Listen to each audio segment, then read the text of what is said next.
కృష్ణా జిల్లా మచిలీపట్నంలోని Karnataka bank assistant manager తన చేతి వాటాన్ని ప్రదర్శించాడు.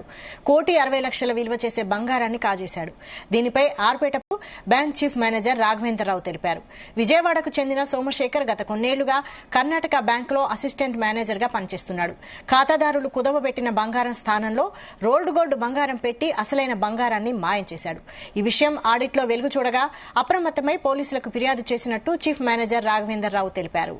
ఇటీవల మా బ్యాంక్ ఇంటర్నల్ ఆడిట్లో భాగంగా చేసిన తనిఖీల్లో మా బ్యాంక్ అసిస్టెంట్ మేనేజర్ అయినటువంటి సోమశేఖర్ గారు గోల్డ్ లోన్ ఒక ఫ్రాడ్ చేసినట్టుగా తెలిసింది. అతన్ని అధికారులు సస్పెండ్ కూడా చేశారు. మేము పోలీసులకు తెలియజేశాము. పోలీసులు కూడా ఈ కేసును దర్యాప్తు చేస్తున్నారు. మా కస్టమర్స్ ఎవరు ఆందోళన చెందాల్సిన అవసరం లేదు. వాళ్ళకి ఎటువంటి నష్టం కాకుండా బ్యాంక్ యాజమాన్యం చూసుకుంటుంది. రమారమి 1,60,00,000 వరకు ఉంది. ఇంటర్నల్ ఆడిట్ జరుగుతూ ఉంది. కస్టమర్స్ సంఖ్య తేరాల్సి ఉంది. అది జరుగుతూ ఉంది. తనిఖీ చేస్తూ ఉన్నారు. మిగతా అంతా బ్యాంకు సిబ్బంది మరియు పోలీసులు దానిపైన దర్యాప్తు చేస్తున్నారు. గతంలో అతను ఇదే అంశంపై మరిన్ని అప్డేట్స్ మా ప్రతినిధి యశ్వంత్ అందిస్తారు. యశ్వంత్, చెప్పండి, మచిలీపట్నంలో ఈ అసిస్టెంట్ బ్యాంక్ మేనేజర్ చేతివాటంపై అప్డేట్స్ ఏంటి? వైశాలి, కృష్ణా జిల్లా మచిలీపట్నంలోని కర్ణాటక బ్యాంక్ అసిస్టెంట్ మేనేజర్ తన చేతివాటాన్ని అయితే ప్రదర్శించారని చెప్పుకోవచ్చు. బ్యాంక్ లో ఏదైతే గోల్డ్ పెట్టారో దానికి సంబంధించి 1,60,00,000 విలువ గల బంగారాన్ని అయితే మాత్రం తను మాయం చేసినట్లుగా ఒక ఆడిట్ లో అయితే మాత్రం వెలుగు చూస్తుంది. కానీ ఈ బంగారం బ్యాంక్ లో ఎప్పుడు పెట్టారు, ఇతను ఆ బంగారం ప్లేస్ లో కూడా రోల్డ్ గోల్డ్ పెట్టి మాయం చేసినట్లు అయితే మాత్రం ఈ ఆడిట్ లో అయితే వెలుగు చూస్తుందని చెప్పుకోవచ్చు. అవి సంబంధించి ఇది గత కొన్నాళ్ళ క్రితమే ఈ గోల్డ్ ను కూడా మాయం చేసినట్లయితే మాత్రం కూడా మనం వెలుగు చూసినట్లయితే మాత్రం బ్యాంక్ లో ఉన్నటువంటి బ్యాంక్ మేనేజర్ ఇలాంటి ఘటనకు పాల్పడడంతో ఒక్కసారిగా ఏది కర్ణాటక బ్యాంక్ లో ఉన్నటువంటి ఎవరైతే ఖాతాదారులు కానివచ్చు, అదేవిధంగా ఆ బ్యాంక్ లో లోన్ పెట్టి తీసుకున్నటువంటి ఎవరైతే ఖాతాదారులో వీళ్ళందరూ కూడా ఒక్కసారిగా భయాందోళనకు గురైన పరిస్థితి ఏర్పడింది. దీంతో కూడా ఇప్పటికే ఈ ఆడిట్ లో వెలుగు చూడడంతో దీనికి సంబంధించి బ్యాంకు చీఫ్ మేనేజర్ రాఘవేంద్రరావు గారు కూడా దీనిపై అయితే మాత్రం మచిలీపట్నంలో ఉన్నటువంటి ఆర్పేట పోలీస్ స్టేషన్ లో కూడా ఆ ఫిర్యాదు చేయడంతో మాత్రం సంబంధించినటువంటి ఫిర్యాదు ఆధారంగా తీసుకుని అయితే మాత్రం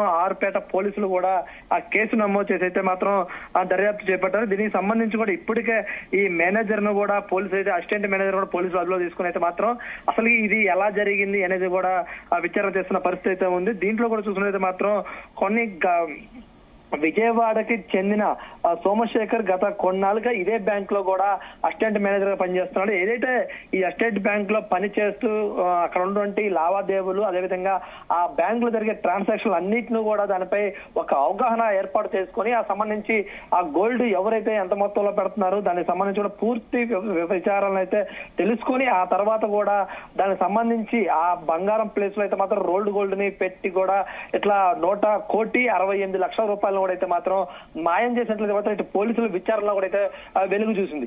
దీని అంతటికి కారణం కూడా సుమారు ఒక 5-6 నెలల నుంచి కూడా ఒక పథకం ప్రకారమే ఒక పథకాన్ని అయితే క్రియేట్ చేసుకుని దానికి సంబంధించి కూడా ఆ డబ్బులను కూడా తీసేసాడని చెప్పేసి అయితే మాత్రం ఈ విచారణలో కూడా తేలింది. ఇప్పటికైతే మాత్రం ఇంకా ఈ 1,68,00,000 మరికొంత అయినా ఉన్నాయా అని చెప్పేసి కూడా దీనిపై కూడా పోలీసులకు కూడా ఎంక్వైరీ చేసిన పరిస్థితి అయితే ఉంది.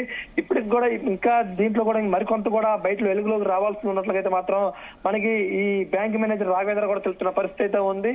కానీ ఇప్పటికైతే మాత్రం ఒక ఇంటి దొంగే ఇలాంటి ఘటనలకు పాల్పడంతో పాటుగా ఇప్పుడు ఇంకా మిగతా బ్యాంకులు కూడా ఇటు కర్ణాటక బ్యాంక్ కాకుండా మిగతా బ్యాంకుల్లో కూడా ఇలాంటి ఘటనలు జరిగే అవకాశం ఉన్నట్లు కూడా ఆ మిగతా బ్యాంకు ఎంప్లాయీలు కూడా ఆ చర్చలు చేస్తున్న పరిస్థితి ఉంది. ఒక పక్క చూసుకుంటే మాత్రం ఒక ఇంటి దొంగే ఇలాంటి ఘటనకు పాల్పడటంతో సుమారు ఒక ఇటు మామూలు బ్యాంక్ సప్తగిరి బ్యాంక్ కానివచ్చు, ఆంధ్ర బ్యాంకు, ఇట్లాంటి యాక్సిస్ బ్యాంక్, ఇట్లాంటి ప్రైవేట్ బ్యాంకులు కూడా బోల్డ్ అని ఉన్నాయి. కానీ వాళ్ళకి ఎలాంటి విద్యా అర్హత లేకుండా కొంతమంది కూడా డిగ్రీ పాస్ అయితే వాళ్ళని ఉద్యోగాలు తీసుకుని కూడా ఆ ప్రైవేట్ బ్యాంకుల్లో ఇలాంటి చేతి వాటాలు ప్రదర్శించే ఘటనలు కూడా మనం ఎన్నో వెలుగు చూస్తున్న పరిస్థితులు అయితే కూడా మనం రోజు చూస్తున్న పరిస్థితి అయితే ఉంది.